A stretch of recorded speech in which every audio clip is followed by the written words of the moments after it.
पहले दिन से ही हम लोग ये कह रहे हैं कि ये पूरा मामला झूठ की बुनियाद पर खड़ा किया गया है और इस झूठ को फैलाने में, इस झूठ को बनाने में जिम्मेदार कौन है?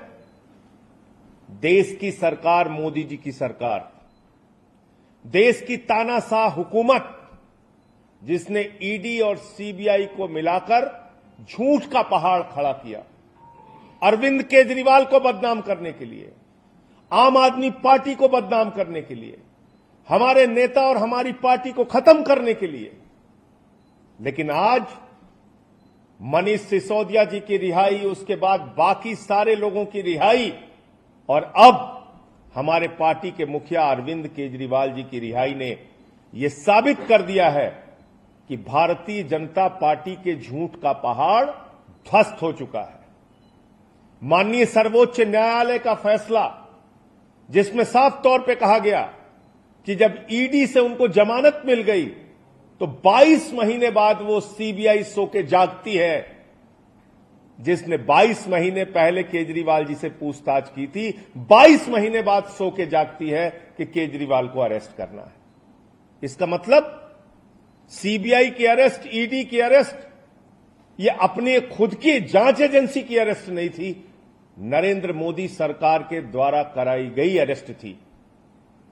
तो तानाशाही का अंत होता है, झुकते हैं तानाशाह, झुकाने वाला चाहिए और वो झुकाने वाला व्यक्ति है अरविंद केजरीवाल, जिन्होंने अपने संघर्ष की बदौलत, अपनी ईमानदारी की बदौलत, अपनी निष्ठा की बदौलत दिल्ली के और देश के लोगों की सेवा करके पूरे देश में अपनी लोकप्रियता हासिल की है। उनको जेल के सीखचों के पीछे आप नहीं रख सकते, जेल के सीखचों के पीछे रख के उनके हौसलों को आप तोड़ नहीं सकते।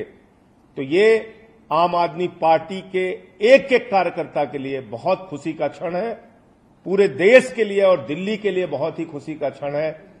अब हरियाणा और दिल्ली के रण में भारतीय जनता पार्टी को बुरी तरीके से हम लोग पराजित करेंगे और केजरीवाल जी के बाहर आने के बाद उस अभियान में भी बहुत बड़ी मजबूती मिलेगी। आज फिर से एक बार सुप्रीम कोर्ट ने यह कहा कि सीबीआई सरकार का तोता है। तोता मैना, ईडी, सीबीआई, इनका इस्तेमाल करके आप बाबा साहब के संविधान को खत्म नहीं कर सकते। इनका इस्तेमाल करके आप लोकतंत्र की हत्या नहीं कर सकते। इनका इस्तेमाल करके आप दिल्ली की चुनी हुई सरकार को खत्म नहीं कर सकते। अरविंद केजरीवाल की ईमानदारी और उनकी लोकप्रियता को खत्म नहीं कर सकते। यह सुप्रीम कोर्ट के फैसले से साबित हुआ है। तो मैं फिर से एक बार अपनी पार्टी की ओर से, केजरीवाल जी की ओर से, देश के उन तमाम लोगों को और तमाम राजनीतिक दलों को, इंडिया गठबंधन को, जिसने इस पूरी लड़ाई में हम लोगों का साथ दिया, सबको हृदय से आभार व्यक्त करते हैं कि इस अभियान में, इस लड़ाई में, इस संघर्ष में उन्होंने हमारा साथ दिया।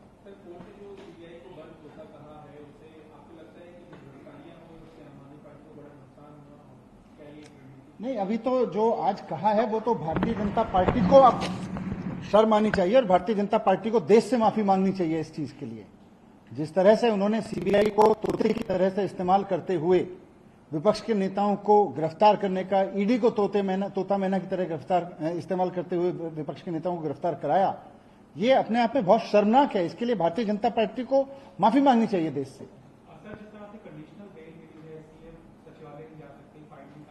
देखिए, देखिए भारतीय जनता पार्टी का ये बयान अपने आप में बताता है कि बीजेपी केजरीवाल जी के बाहर आने की खबर से ही कितना घबरा गई है। अब केजरीवाल जी बाहर आ रहे हैं, बीजेपी को दिख गया है, बीजेपी बाहर आने की खबर से घबरा गई है, इसलिए इस तरह के बयान दे रही है। बीजेपी वालों को भी पता है कि इस तरह की कंडीशंस आगे कोर्ट में चैलेंज होंगी तो रुकेंगी नहीं। लेकिन आज बीजेपी जो ये कहने की कोशिश कर रही है, अपनी जो कहते हैं ना, खिसियानी बिल्ली खंबा नोचे, बीजेपी की स्थिति ये हो गई है। वो कंडीशन, पहले बेल चिल्ला रहे थे, अब कंडीशन चिल्ला रहे हैं। कुल मिला के केजरीवाल जी बाहर आ रहे हैं और इनको ये घबराहट हो रही है बीजेपी को कि अब केजरीवाल जी बाहर आएंगे तो अब क्या होगा।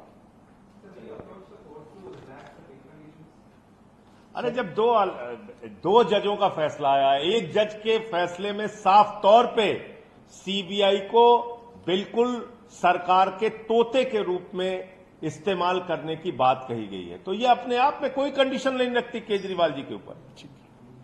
Thank you.